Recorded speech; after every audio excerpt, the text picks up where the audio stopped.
Good morning. First of all, I would like to thank organizer and Mr. Tesařík to invite me to this conference and to support our connections. I would like to share with you my ideas how I think the regional or university hospital should develop to be for a long time sustainable, because we, please next slide, we all know that we face many challenges, and I would like to talk about economy, human resources, investment, digitalization, healthcare advancement, prevention and sustainability. Economy, basically, shortly, how develop economy in university hospital in Czech Republic. In the last 10 years, the turnover grows more than 120%. The gross income as well. And what is interesting that we try to be more and more effective, and is there a point? Yeah, we slow the hospital stay from nearly 7 days till to 6 days. What basically is a big body, the hospital, which have many challenges, and one of the serious threats are wages. The increasing wages, I will show later, are now more than 60% of our turnover. Also, we know that we had the COVID situation, we had now the problem with energies, and basically state is not able to support hospitals for appropriate investment, because you know we are providing healthcare in really old buildings, and we have to change for the third millennium. Also, the healthcare technology is rapidly increasing. New treatment methods and new medicaments, and basically I think that our insurance company won't be able in the long term give so much money to the medical care. So I would stop at the human resources. The hospitals and also the healthcare in Czech Republic consumes more and more human resources. In the last 10 years, we increased to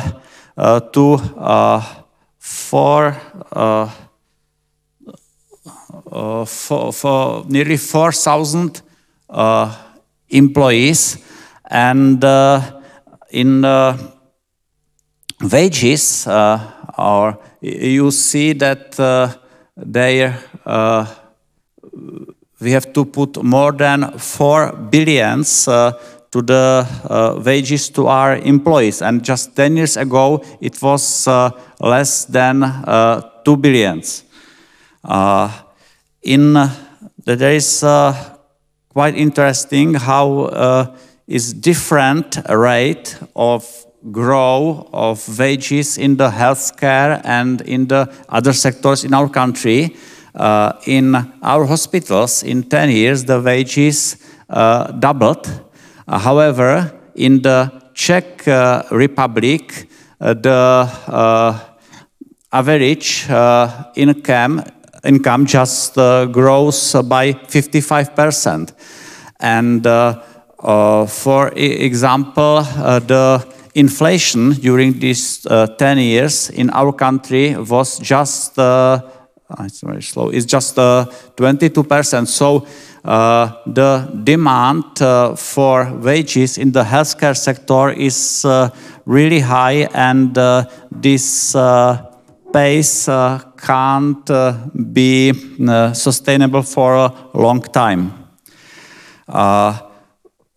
There is also a lack of medical professionals in our country, and hospitals just fight for some special groups of employees, and we are progressively making steps to stabilize our medical personnel.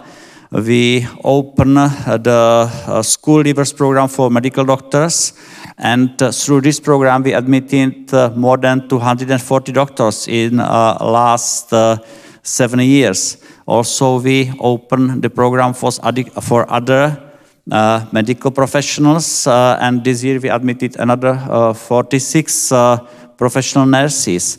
We try to accreditize other specialties to be self-sufficient and not to suffer from lack of medical personnel.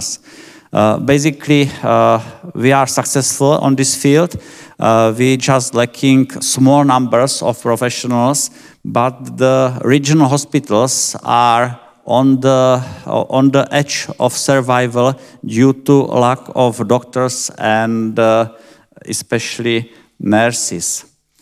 I think that this will spontaneously change the healthcare system in our country, that some hospitals had to transform and some will, I think, close in the near future.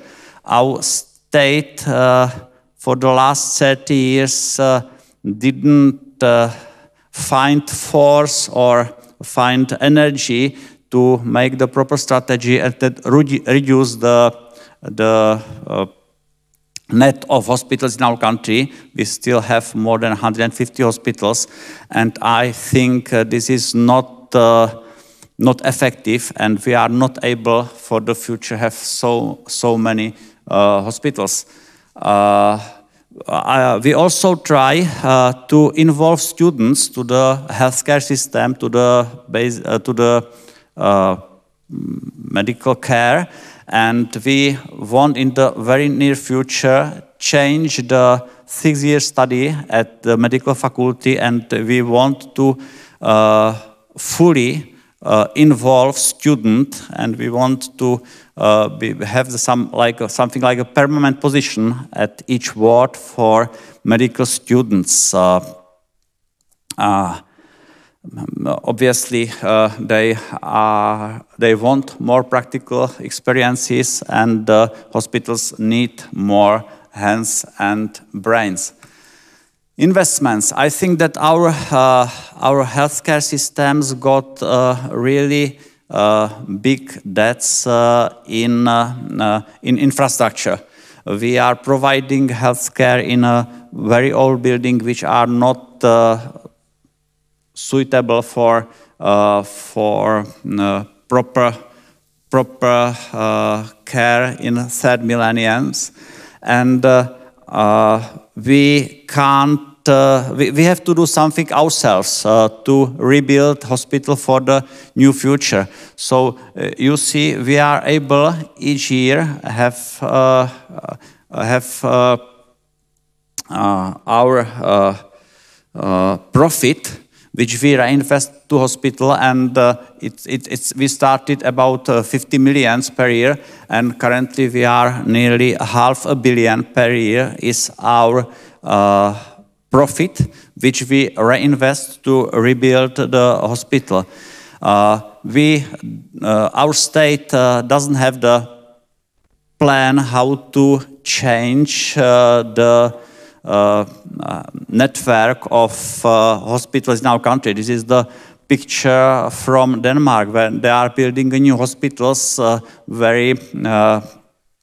I think they've got a really long-term strategy since the Second World War. After the Second World War, they had more than 150 hospitals, and currently they have 20 hospitals.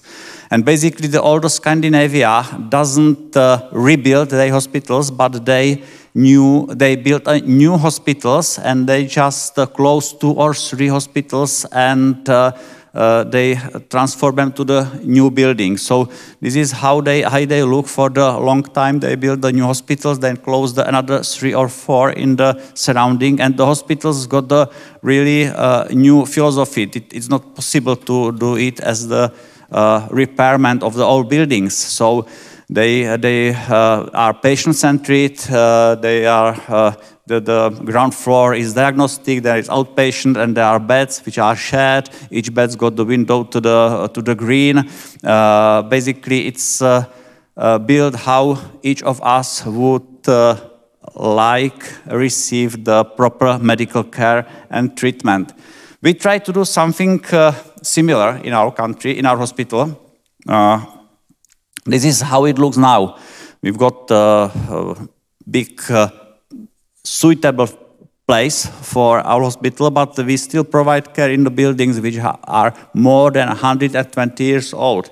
So 3 years ago, we made a master plan for our hospital, and this is how it looks now. And what is in the color will be a new building. Our strategy is just remove the old building and build a new one.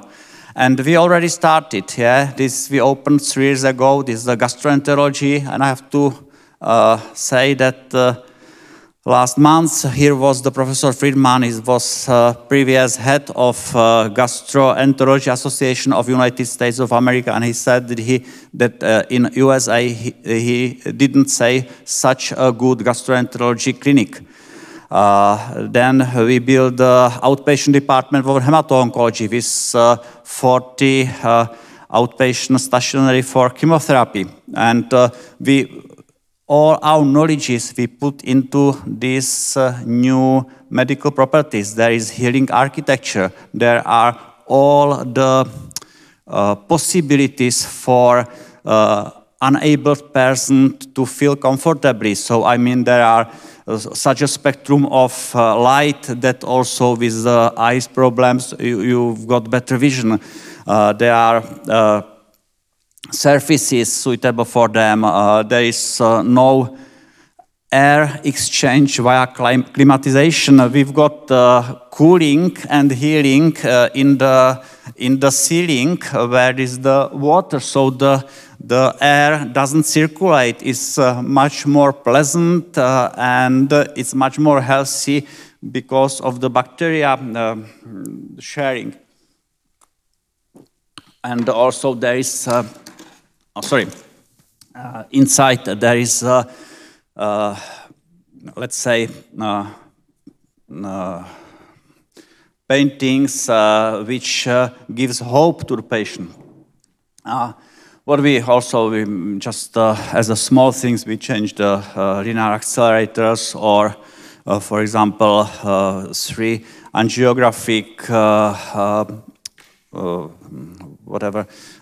devices, theaters for stomatosurgery. And what we are able to do, for example, for these years, we invest to our hospital 1.5 billion crowns. Yeah, we had to get money for it from some grants, but also from our work. Digitalization. We want it to be fully digitalized. We are first member of Czech Republic of HIMSS, which is association which help with the full digitalization of the hospitals, and we've got the proper plan what we have to change. It's not important, but I have to say that we started with the integration platform, and we want to own all our data. We don't have to be some victims of IT companies which basically own the data of the hospitals through the information system. And currently we are changing our information system.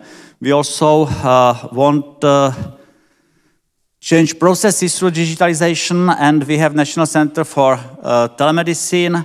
And as every hospital, we develop mobile applications. We open our telemedicine portal in our hospital, And we enable connections with smart devices. Distant patient monitoring is at some departments common practice now, booking of the patients and all the other things, as you know. Another important issue, we make some benchmarking where is possible, either with our hospitals or where we can access the data with Europe advanced healthcare systems. We care about the short or long-term results and we follow the survey of patients' satisfaction, and we really change the processes to move upwards in all these things. We won't be also complete, and we won't change the role of hospital. We want to be just the seeking diseases and treating them, but we would make the proper primary prevention, and we would like to involve the patients in their treatment and share with them the responsibility for their health. We try to open a health and prevention center as a center for primary care, primary prevention. And as you know, the situation in our country is not good. Our life expectancy is increasing. However, it's increasing the expectancy of the survival in disease. Not healthy years don't grow. It's quite surprising because during the last 50 years, the medicine made big progress, and the progress is only visible in increasing the life year in disease. That's why my vision is that we don't only have to seek what is wrong when there is some detectable health change, but we have to help anybody who wants to do something for himself to make his life healthier even before he got some detectable changes or some disease or whatever, some pathological findings. As I said, we also run some preventive programs. We wanted to educate the whole population. We think that the hospital should have the role to change the health of the city, of their population.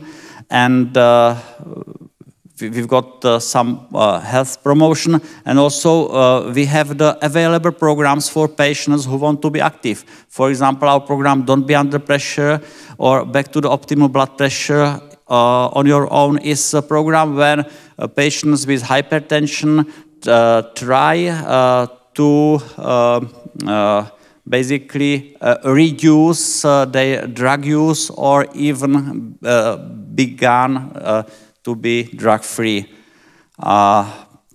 Sustainability, just in summary, we try to be effective in everything. We are preparing for one-day treatment, one-day surgery. We continue in decreasing of hospital stay. We change the processes. We sharing the wards among departments.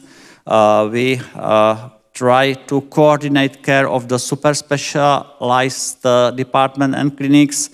We give the big energy in prevention, and we run many patients program. And what we have to do, basically, we should prepare and have sufficient number of healthcare professionals.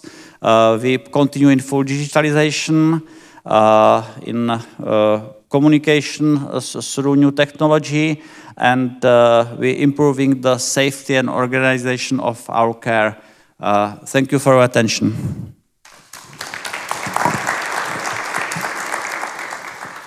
Thank you, Professor Havlík. We have still a few minutes. So if I can, I mean, your presentation was impressive. We could see that you were able to increase the wages, but you were also able to increase the efficiency and probably the labor productivity in the hospital to the same level. You spoke about prevention, about the new concept, about new communication with the patients. Could you say if you have some projects in the prevention area that you use the data which are gathered by your hospital, that you can be proactive in communication to the patient about prevention programs? Of course, we are living in the set millennium, and data are the basis for everything.